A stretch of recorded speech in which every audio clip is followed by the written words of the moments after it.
ഇറാനിൽ ആശങ്കയുടെ നിഴലിൽ 10,000-ഓളം ഇന്ത്യക്കാർ. പശ്ചിമേഷ്യയിലെ യുദ്ധ സാഹചര്യം കണക്കിലെടുത്ത് പൗരന്മാരെ അടിയന്തരമായി ഒഴിപ്പിക്കാൻ ഇന്ത്യ സജ്ജമാകുന്നു. വിദേശകാര്യ മന്ത്രാലയത്തിന്റെ നേതൃത്വത്തിൽ ഉന്നതതല ചർച്ചകൾ പുരോഗമിക്കുന്നു. വാർത്തകൾ വിശദമായി. പശ്ചിമേഷ്യൻ യുദ്ധഭീതി കനക്കുമ്പോൾ ഇറാനിലുള്ള 10,000-ഓളം വരുന്ന ഇന്ത്യൻ പൗരന്മാരുടെ സുരക്ഷയിൽ രാജ്യം അതീവ ജാഗ്രത പുലർത്തുകയാണ്. ഇറാനുമായുള്ള സംഘർഷം രൂക്ഷമാകുന്ന സാഹചര്യത്തിൽ അവിടെ കുടുങ്ങിക്കിടക്കുന്നവരെ സുരക്ഷിതമായി നാട്ടിലെത്തിക്കാനുള്ള പദ്ധതികൾക്ക് കേന്ദ്ര സർക്കാർ രൂപം നൽകി കഴിഞ്ഞു. വിദ്യാർത്ഥികളും മത്സ്യത്തൊഴിലാളികളും ഉൾപ്പെടെയുള്ള വലിയൊരു വിഭാഗം ഇന്ത്യക്കാരാണ് ഇറാനിലെ വിവിധ പ്രവിശ്യകളിലായി കഴിയുന്നത്.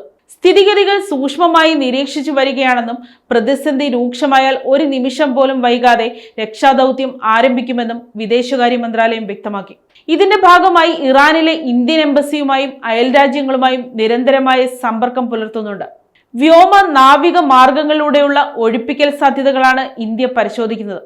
പൗരന്മാരുടെ സുരക്ഷയ്ക്കാണ് പ്രഥമ പരിഗണനയെന്നും ആശങ്കപ്പെടേണ്ട സാഹചര്യമില്ലെന്നും സർക്കാർ വൃത്തങ്ങൾ അറിയിച്ചു.